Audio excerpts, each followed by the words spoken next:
Hey everybody, Captain B-Nard back here with another Sun and Moon Wi-Fi battle. Exciting day today because, as promised, I do have a brand new team for you guys.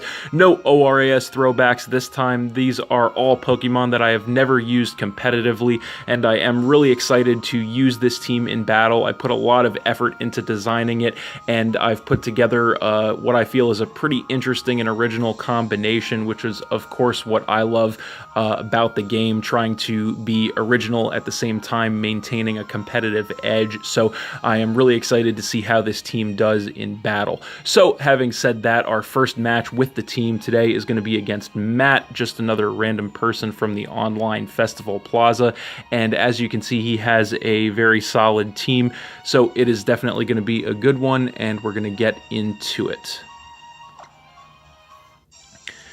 So looking at the team preview, I was thinking he was going to want to lead with the Tapu Koko just to get the electric terrain set turn 1 and possibly a nice little Volt Switch to start the battle. So he does end up leading with that, as I decide to lead with my Manectric Wolfric. So his Electric Surge is going to activate right away to set the electric terrain on the battlefield.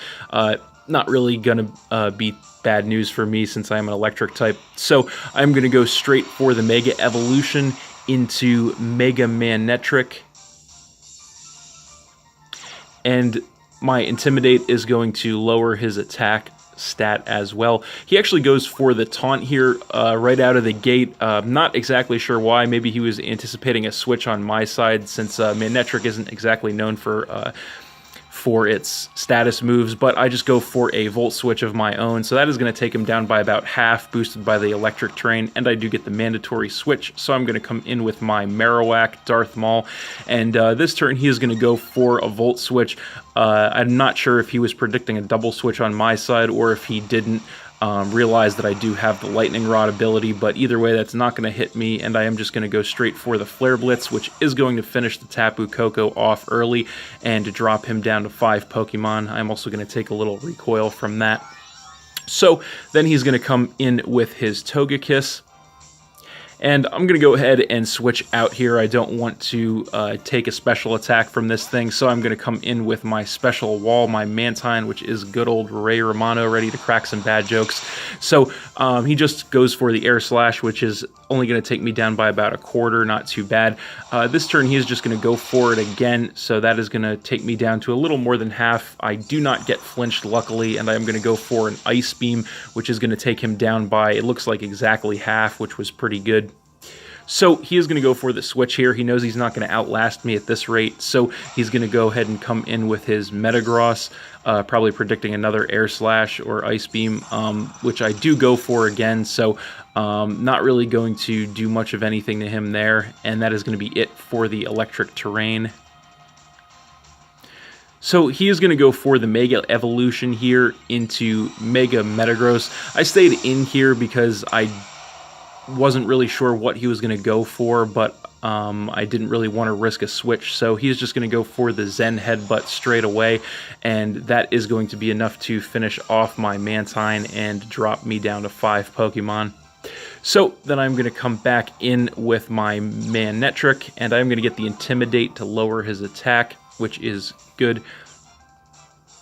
So he is going to go for the switch here, since he knows the Manectrics usually do carry a fire move. He doesn't want to get taken out with that, so he is going to come in with the Guzzlord, and I did actually go for the Overheat outright, so not going to do much of anything to him there, and it is going to harshly lower my special attack. So this is no good for me. I am going to have to switch out this turn. Nothing I can do to this thing, so I'm going to come in with my Shiinotic ET, looking all creepy and stuff. I do resist or am immune to both his stab moves. He does go for the Dark Pulse, so not going to do too much there, and I am going to regain some health with the leftovers. So this turn he does outspeed me, and he actually goes for the Sludge Wave, which was kind of a surprise. I really wasn't expecting to see that on the Guzzlord. You don't really see that too much, so that is obviously going to take me straight out and drop me down to 4 Pokemon, and the Beast Boost is also going to activate to give him a special attack increase, so not good for me. Got to turn this around, so I'm going to come in with my Pangoro, Jack Black, ready to tell even more bad jokes. So I'm going to actually outspeed him, which was kind of a surprise to me. I'm going to go straight for the Hammer Arm, which is definitely going to be a one-shot kill on this thing after the boost from Iron Fist and my Life Orb also, which I'm going to take damage from. So that is going to drop him to 4 Pokemon. So then he is going to come back in with the Togekiss, and I do have to switch out here. I don't want to get taken out with either a Flying or Fairy attack, so I'm going to come in with my Manectric once again, get the Intimidate to lower his attack. Not really going to matter on the Togekiss, though. He is going to go for the Dazzling Gleam, and luckily I do survive that with 14 health, so that was nice for me. So he is going to go for the switch then, directly into his Alolan Muck, as I actually just go for the Thunderbolt, trying to get as much damage as possible. That is going to take him down by about a third, which was not too bad. So this turn I am going to switch. I know the Shadow Sneak is coming, and I want to save my Manectric for later, so I'm going to come in with my Tauros El Toro, and I'm going to get the Intimidate to lower his attack, but he actually makes a good play here and goes for the Curse instead of the Shadow Sneak, so that is going to decrease his speed and then give him an attack and defense increase. So this turn I'm going to go straight for the Earthquake, trying to take him out straight away. And because of the defense increase off the Curse, he actually does survive that in the red, unfortunately for me. And then he is going to get his Citrus Berry to regain some more health. And he is going to go for the knockoff here on me. But I'm actually carrying a Z Crystal, so that's only going to do about a third damage to me. And then this turn I am just going to be able to go for one more Earthquake, which is definitely going to finish off the Muck and drop him down to 3 Pokemon. So then he is going to send in his Cloyster.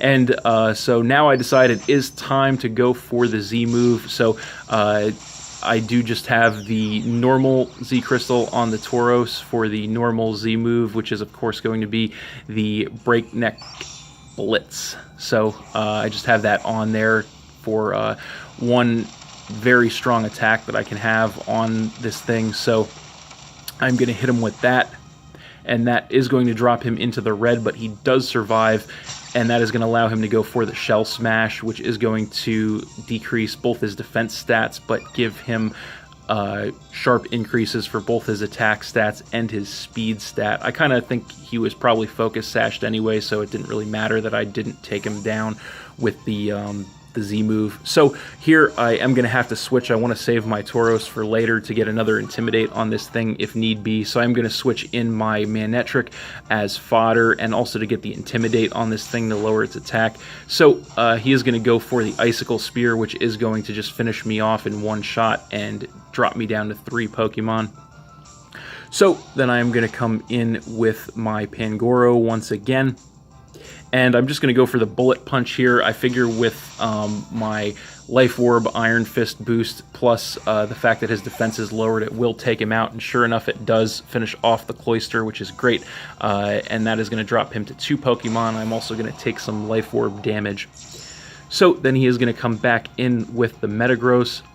And I am going to stay in here. I don't really have solid switch out options at this point, so I just kind of have to let him take me out there. He hits me with the Hammer Arm, which was another little surprise. You don't see that on Metagross too often. It is going to lower his speed, and that is going to be the end of Pangoro, unfortunately, dropping me to 2 Pokemon, but it is okay because I am going to be able to come back in with my Tauros, get the Intimidate to lower this thing's attack, so that is going to force him to switch with his attack and speed lowered. He doesn't want to get taken out, so he is going to switch back into the Togekiss, and unfortunately I did just go for the Earthquake hoping he would stay in, so that's not going to hit the Togekiss, but luckily I do outspeed it. So this turn I am just going to go for a Wild Charge, which is going to take the Togekiss down and drop him to just 1 Pokemon, and the recoil is going to leave me with about half health.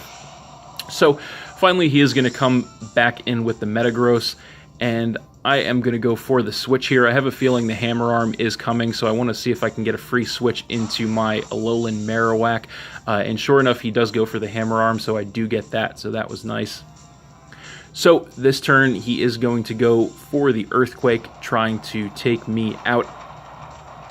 But amazingly, I am able to survive that in the red with 6 health. I am max physical defense on this Alolan Marowak, so that is the only reason I was able to survive that. So I'm going to be able to return the attack with a Flare Blitz, which is going to be more than enough to take out the Metagross. The recoil is going to actually knock my Marowak out as well, but that's okay because I still have my Tauros alive and well in the back of the team, so that is game. So thanks for watching again, everybody. Hope you all enjoyed. Please hit that like button, leave a comment, and or subscribe if you did enjoy, and stay tuned for more new battles in the future. Also, if you want to battle me, go ahead and leave a comment on the video with your friend code and we can battle. I normally play Smogon singles, OU, and under mix, so if you want to play by those rules, just let me know. So that's it, and we'll see you next time.